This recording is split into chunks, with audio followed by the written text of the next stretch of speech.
예배의 감격에 빠져라. 헌금 생활의 세 가지 원칙. 그러면 도대체 얼마나 헌금을 해야 할까요? 얼만큼의 액수가 주님을 기쁘시게 하는 헌금일까요? 성경은 금액에 대해서는 말하지 않습니다. 그것은 산술적으로 측량할 수 있는 것이 아닙니다.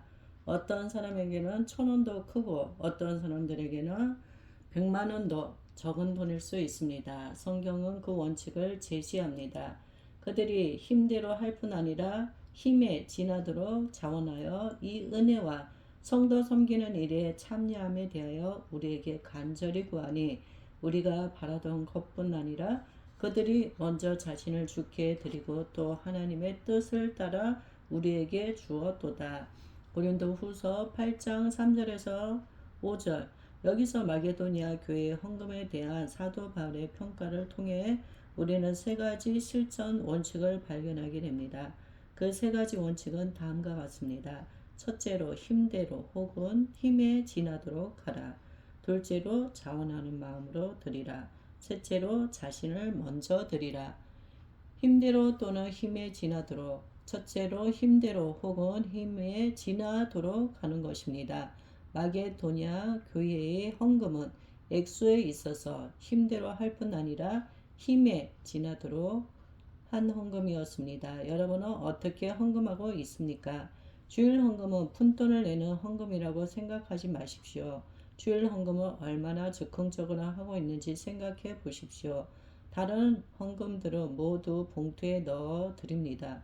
그런데 주일 헌금은 대체로 액수가 정해져 있지 않습니다. 그냥 호주머니에 손을 집어넣고 잡히는 대로 헌금하는 사람들이 적지 않습니다. 지갑을 열고 고액권에 나오면 제쳐놓고 이리저리 푼돈을 찾느라 분주합니다. 이것은 잘못된 것입니다. 액수에 많고 적음을 말하는 것이 아닙니다.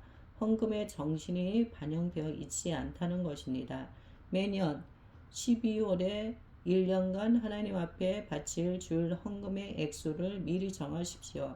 얼마로 할지는 각자가 정하십시오. 그런데 그 액수는 다음과 같은 기준을 따라야 합니다. 액수가 너무 적어서 전혀 부담을 주지 않는 금액보다는 많아야 합니다. 또한 액수가 너무 커서 예배 드리는 것이 부담스럽게 느껴질 정도보다는 적은 금액이어야 합니다. 신경 쓰지 않고도 마련할 수 있는 액수보다는 많아야 합니다. 신경을 써도 준비할 수 없는 액수보다는 적게 작성해야 합니다.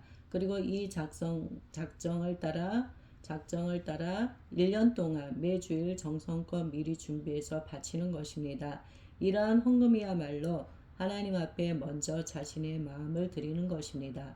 11조는 이미 금액이 정해져 있고 감사헌금도 형편에 따라 액수가 다를 것입니다. 11조를 바치는 것도 시시때때로 감사헌금을 하는 것도 쉽지 않습니다. 그러나 원칙은 모두 동일합니다. 힘대로 혹은 힘에 지나도록 해야 합니다. 무리하게 빚을 내서 헌금하는 것은 바람직하지 않습니다. 그보다 나쁜 것은 도무지 힘대로 하지 않는 것입니다.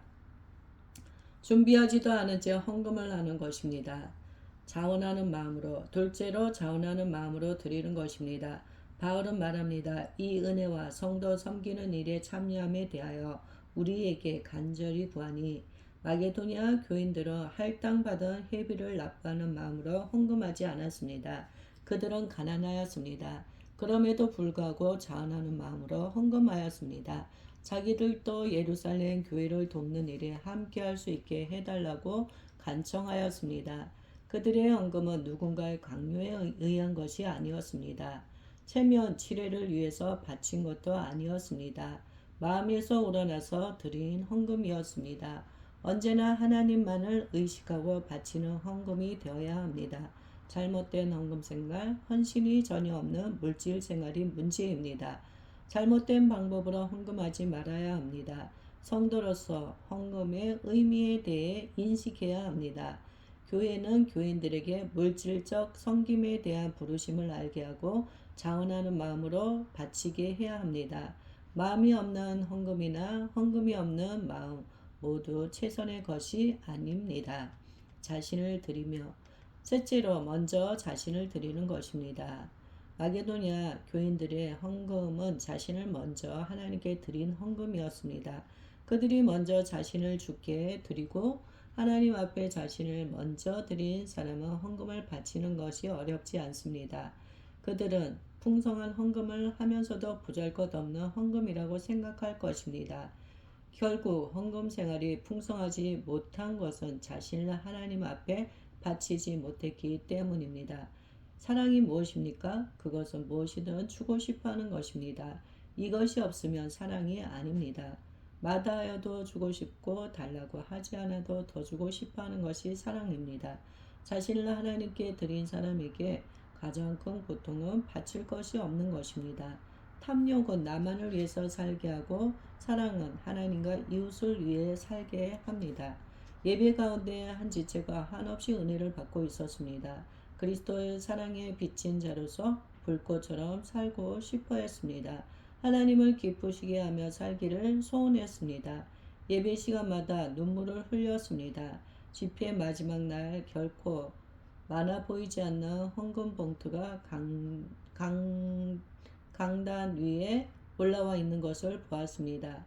봉투 아랫부분에는 그의 이름이 적혀 있었고 한 가운데는 큰 글씨로 이렇게 쓰여 있었습니다.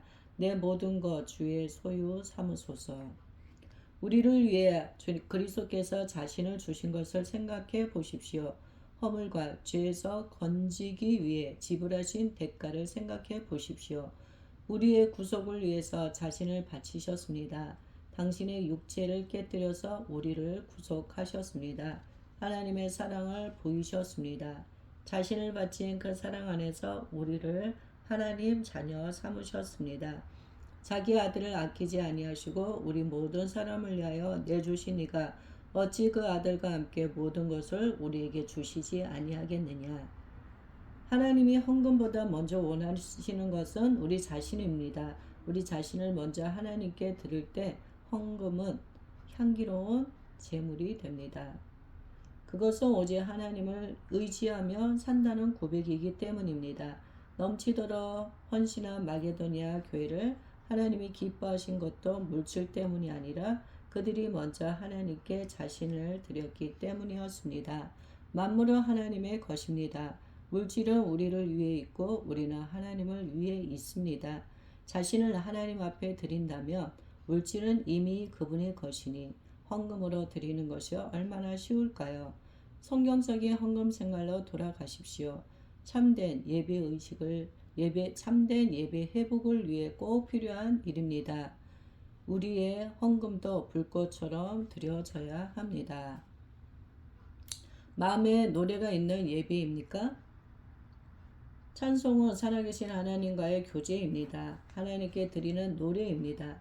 하나님의 존재와 성품을 기리는 노래입니다.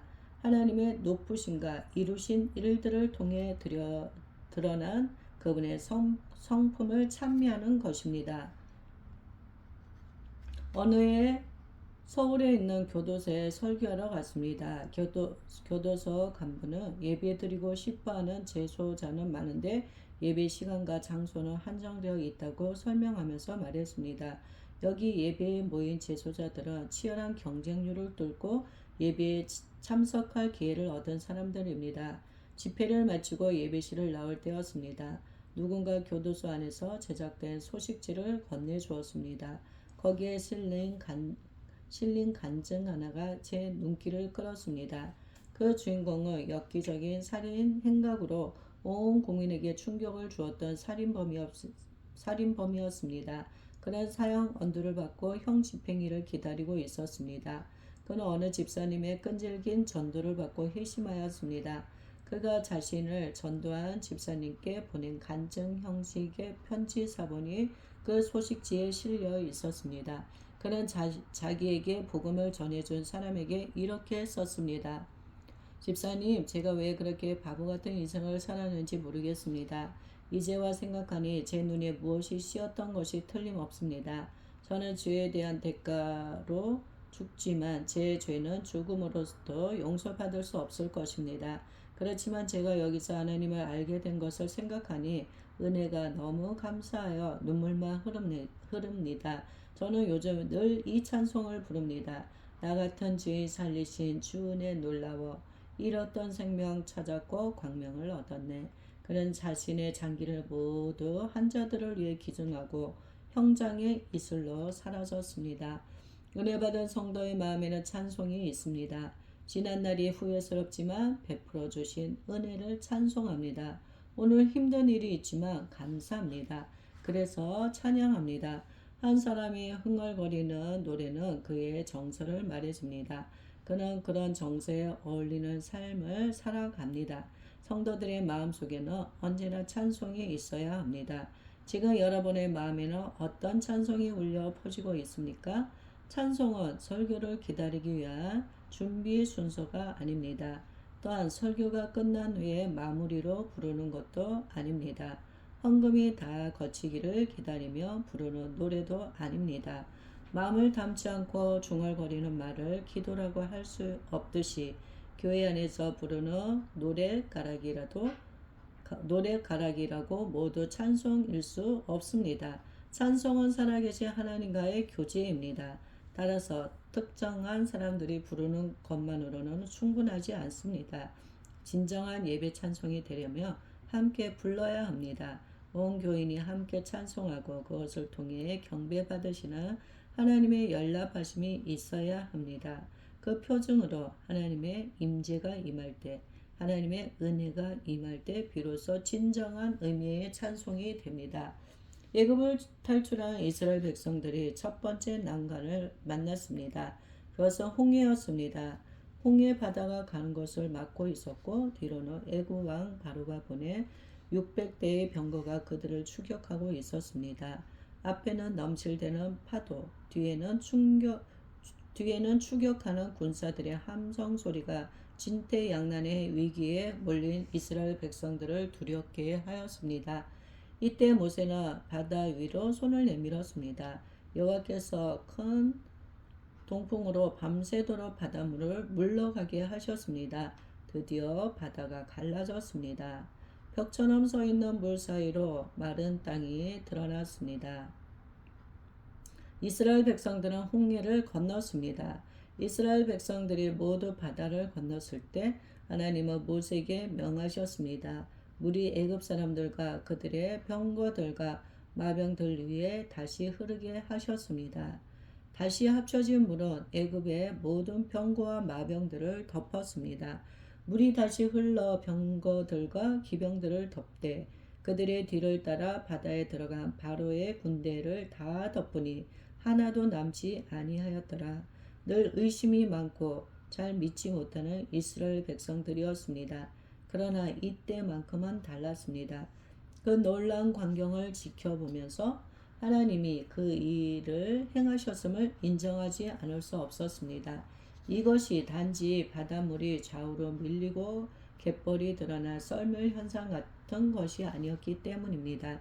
이스라엘 자손이 바다 가운데를 육지로 걸어가고 물은 그들의 좌우에 벽이 되니 그들은 바닷속에서 물고기들이 오가는 모습을 볼 수 있었을 것입니다. 마치 수족관을 바라보듯이 말입니다. 얼마나 놀라운 경험이었을까요? 모든 원수들은 수장되었습니다. 이스라엘 백성들은 홍해 건너편에 이르게 되었습니다.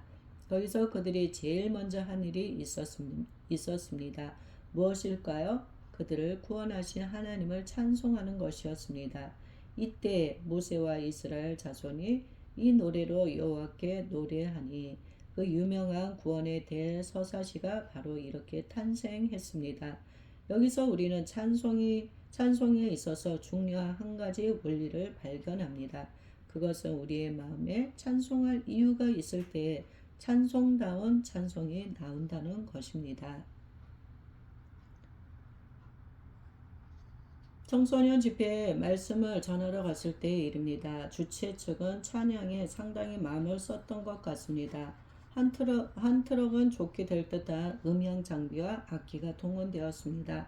1시간 가까이 뜨겁게 찬송을 하고 나서 잠시 몇 가지 광고가 있었습니다. 다시 찬송이 계속되었습니다. 인도자가 다시 찬송을 하자고 할 때 제 옆에 있던 학생들이 투덜거렸습니다. 아이씨, 우리 힘들어 죽겠는데 자꾸 찬송하래. 찬송다운 찬송이 되기 위해서 먼저 해야 할 일이 있습니다. 예배 시간에 마음을 집중해서 하나님의 성품과 행하신 위대한 일들을 묵상하는 것입니다. 이스라엘 백성들은 위대한 구원을 경험했습니다. 그러자 백성 전체가 거대한 성가대가 되었습니다.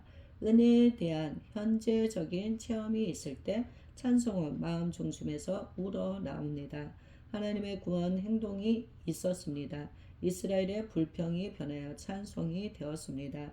그들은 감격하였고 그 감격은 찬송으로 이어졌습니다.